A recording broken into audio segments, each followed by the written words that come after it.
You know, when most people think of war, they automatically think of soldiers, weapons, bombs, battlefields.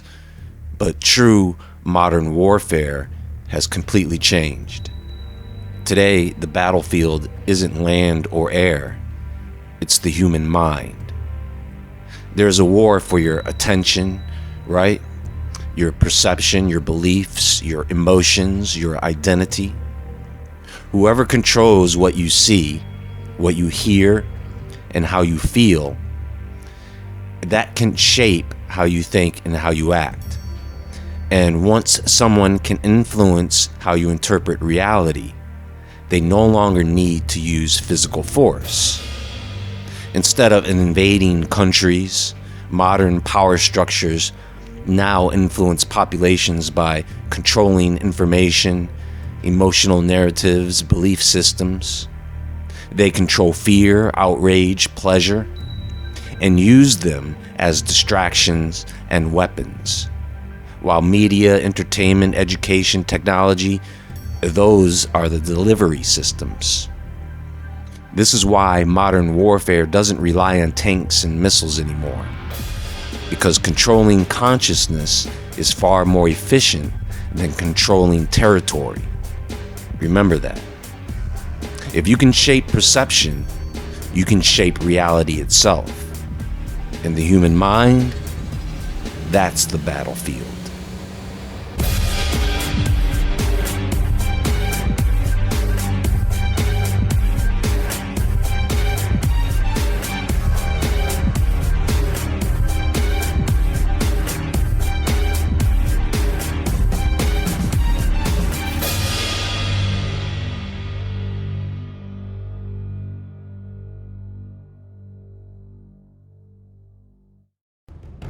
Before modern psychology or modern technology ever existed, ancient cultures all over the world were already talking about something we call spiritual warfare. And you see, this is in biblical texts where there's this idea of constant battles, not just between nations, but between unseen forces influencing human behavior and morality. That same theme shows up in ancient civilizations like Egypt, Sumer, Greece. It shows up in Eastern philosophies, where there's always this ongoing struggle between higher awareness and light and darkness. And these battles tend to involve unseen entities, energies, forces that can influence emotions, thoughts. Across all these traditions, the message is this: humanity is caught in a struggle that goes far beyond the physical world. And we are going to continue to lose the battle if we keep forgetting that what we are all going through is not just physical or mental. It's a battle for the soul, for consciousness. In other words, it's not just about what you do, but who you become. It is these spiritual forces that are reshaping human behavior in ways most people never stop to question, all while remaining completely invisible to the senses. Psychological warfare is essentially the art of influencing how people think, feel, and behave without them realizing they're being influenced. So, instead of using physical force, you just shape someone's perception. You craft their belief systems, and that's done through subtle and repetitive messaging. Governments, corporations, major institutions have become extremely skilled at using fear and social conformity as tools for control. Fear keeps people anxious and reactive. Obedience keeps them compliant. And social conformity pressures individuals to fall in line with whatever narrative is being pushed. When people have the same messages delivered over and over until they feel normal and unquestionable, it's an emotional trigger used to bypass logic. instantly activating fear and anger or outrage so people react instead of think. This is called trauma-based programming. And it takes this even further by attaching emotional shock and certain ideas or events. And so you end up with these long-lasting behavioral patterns rooted in fear or anxiety. On top of all of that, certain programs are running predictive behavioral modeling. And this allows institutions to study massive amounts of data to anticipate how populations will respond before they even act, making it possible to shape public opinion and steer behavior on a scale humanity has never seen before. A huge part of this invisible war happens beneath the surface of our awareness, through influences we rarely notice but constantly respond to. Our brains are constantly picking up signals through colors, sounds, frequencies, visual patterns, and all of those things can shape your mood and behavior. Certain colors can trigger calm, urgency, fear, or desire. Specific sounds and frequencies can influence emotional states and focus. Repeating visual patterns can plant ideas deep into memory. Over time, this creates an emotional virus where moods and reactions spread rapidly through populations, especially online. One emotional narrative can instantly ripple across millions of people. It goes viral, right? And it produces collective fear and outrage almost overnight. When you have emotional manipulation at massive scale, it becomes emotional engineering. And that's how you shape how entire societies feel. You put all these mass distraction systems in place, and that keeps people from ever noticing these influences. You fill people's lives with entertainment, constant notifications, endless scrolling, and non-stop digital stimulation designed to hijack attention and keep the brain chasing dopamine hits. You give people all these social media platforms built around reward loops that train people to crave likes, validation, and novelty, making silence and deep thinking feel uncomfortable.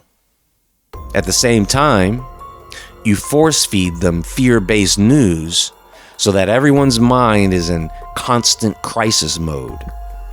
Everything is dangerous. Everything causes outrage. Everything is being designed to keep emotions elevated and stress levels high. Sexualization and consumer addiction keep desire and an impulse constantly stimulated. The information overload overwhelms the brain to where you're just tired all the time. Our attention is fragmented in 1,000 directions at once. We don't have time for deep focus. We don't have time for reflection. Now, emotional manipulation works because emotions bypass logic, and fear is the most powerful emotional trigger of all. Fear-based obedience systems keep people in a constant state of anxiety, making them more willing to accept control and restrictions just for a sense of safety. Let me tell you how this works, folks. Over time, this creates trauma bonding with media narratives, where people become emotionally attached to the very news sources that keep them afraid. Sudden crises, violent imagery, alarming headlines, catastrophic predictions, right? All that overwhelms the nervous system, making critical thinking almost impossible in the moment. Look, what do, folks? They tell us about some incoming disaster and they say, hey, you might die, but here's some tips and tricks to stay alive. And so this feeds into a repeating cycle. You have the crisis creation, then the emotional reaction, and then a prepackaged solution. Once people are emotionally charged, they're far more likely to accept whatever response is offered, even if they would normally question it, right? Over time, this pattern trains populations to live in a constant state of anticipation and fear, and most importantly, dependency. Emotional storytelling replaces factual reporting. Go ahead and test this for yourself. The next time you're watching a news report, ask yourself if the report is emotionally based or fact-based. Because emotion keeps people engaged, keeps them reactive and invested, while logic encourages critical thinking. And all they're doing is dividing society into opposing emotional camps, you see, that argue with each other instead of questioning the systems influencing both sides. As technology advances, people become more spiritually disconnected. And that is what makes all of this even worse than it should be. There are clear signs that someone is already caught in this invisible war. They have constant mental exhaustion, their emotional instability rises, they have constant anxiety, they are endlessly scrolling and distracted all the time. Attention becomes fragmented, making deep focus and reflection difficult for them. Identity confusion sets in, and you may see subtle signs of a person who is unsure of who they are, or what they believe, or what their purpose is. It's almost like you ask them a simple question and they're stuck. It's like they're having trouble thinking. And over time, this leads to a sense of emptiness and disconnection, where life feels busy, but it's hollow, full, but unfulfilling, right?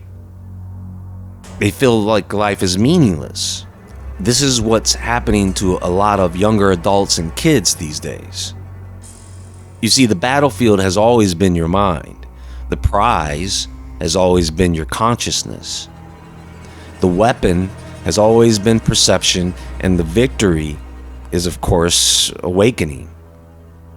Once people understand this, the invisible war loses its grip, because awareness turns manipulation into clarity, you see? And once you have understanding, the fear leaves the war. Anyway, that's going to be all for now, folks, and there is more to come. Please click the thumbs up button and like this video for me. Let me know what your thoughts are in the comments below. Everyone, have a great day or evening, and until next time, stay awake, stay aware, stay safe, and I'll talk to you all soon.